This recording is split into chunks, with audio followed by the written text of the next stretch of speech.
हमने पढ़ा था assumed mean method. Assumed mean method का फॉर्मूला है a प्लस एफ डी और upon sigma F. Sigma F हमारा 30 था, एफ डी मैंने आपको बता दी ये डी है और ये एफ है, इन दोनों का जो मल्टीप्लाई करके आएगा वो आपका एफ डी था। लेकिन स्टेप डेविएशन में हमें उस लाइन की जरूरत नहीं है, बाकी सब हमारा वैसे ही है। पहले हमारा क्लास इंटरवल, फ्रीक्वेंसी जो कि हमें दोनों बुक में क्वेश्चन में दी जाती है, उसके बाद में हमें उसका मिड पॉइंट निकालना होता है जिसको क्लास मार्क कहते हैं। हमने सभी के पहले से निकाले हुए हैं यहाँ पर मिड पॉइंट, उसके टोटल की जरूरत नहीं होती इसलिए मैंने यहाँ इतने सारे एक्स बनाए हुए। उसके बाद में हमें इसमें से किसी एक को अपनी मीन माननी होती है जो हमने एज्यूम्ड मीन मेथड में मानी थी। उस मीन में जैसे हमने यहाँ पे आप ही लोगों से पूछ के बोला था 47.5 को हमने मीन लिया, फिर हमने इस 47.5 को क्या किया 17.5 से 47.5 को माइनस किया तो हमारा आंसर नेगेटिव आया। फिर 32.5 से 47.5 को फिर माइनस किया तो हमारा आंसर -15 आया। 47.5 से 47.5 को माइनस किया तो आंसर 0 आया। इसी तरीके से हम सबको माइनस करते जाएंगे। अब देखो यहाँ 62.5 बड़ा है, 47 छोटा है तो आंसर पॉजिटिव आएगा, 77 बड़ा है तो आंसर पॉजिटिव आ रहा है, 92 बड़ा है तो आंसर पॉजिटिव आ रहा है। अब यहां तक तो बिल्कुल डिट्टो एज्यूम्ड मेथड की तरह था, कोई चेंजेस नहीं है। इसके बाद हमारा जो वो है फॉर्मूला वो थोड़ा सा स्टेप डेविएशन में चेंज हो जाता है। स्टेप डेविएशन में हम लोग क्या करते हैं, एक वर्ड मान लेते हैं u।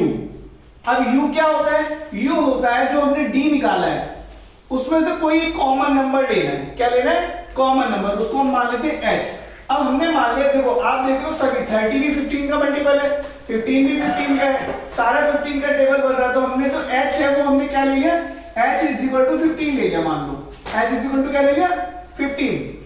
तो हम डिवाइड करेंगे 30 को तो हमारा कितना आंसर आएगा माइनस का 2, -1, यहाँ पे -1, यहाँ पे तो 0 रहेगा, यहाँ 1, यहाँ 2, यहाँ 3। ये क्यों हुआ, ताकि कैलकुलेशन को थोड़ा सा इजी बनाएंगे। अगर हमें याद हो जब हमने डायरेक्ट मेथड किया था तो fx की वैल्यू बहुत बड़ी आई थी, एज्यूम्ड मीन में क्या हुआ fd की वैल्यू थोड़ी छोटी आ गई। अब जब हम ये करेंगे तो इसमें हमारी जो u की वैल्यू तो हमें निकालनी नहीं है, यहाँ पे क्रॉस रहेगा। हमें क्या करना होता है, जैसे हमने पहले fd को मल्टीप्लाई किया था अब हम f और u को मल्टीप्लाई करेंगे तो सिग्मा fu लिख लेते हैं। तो अब देखो इस 2 का -2 के साथ करोगे तो कितना आएगा, माइनस का, इस 3 का -1 के साथ करोगे तो क्या आएगा, माइनस का, 7 का 0 के साथ करोगे तो क्या आएगा, 6 का 1 के साथ करोगे, 6 का 2 के साथ करोगे, 6 का 3 के साथ करोगे। अब क्या हम इनका टोटल कर सकते हैं, तो अब देखो 18 प्लस 12 30 होता है, 36 होता है, 36 में से 3 गए 33, 33 में से 4 गए तो 29। तो हमारे यहाँ पे कितना है 29। अब जो मेथड है स्टेप डेविएशन में यहाँ पे लिख रहा हूं स्टेप डेविएशन मेथड, इसका भी कोई ना कोई अलग फॉर्मूला होगा तो मीन को रिप्रेजेंट तो हम ऐसे ही करेंगे, ठीक है, इक्वल टू बिल्कुल सेम ऐसे ही लिख लेते हैं a plus sigma upon sigma f। अब मैंने यहाँ पे ब्रैकेट रख दिया तो यहाँ पे क्या आएगा, ऑब्वियस बात है जैसे यहाँ एफ डी आया था तो यहाँ पे मल्टीप्लाई किसका करें, एफ और यू का, तो सिग्मा क्या आएगा एफ यू।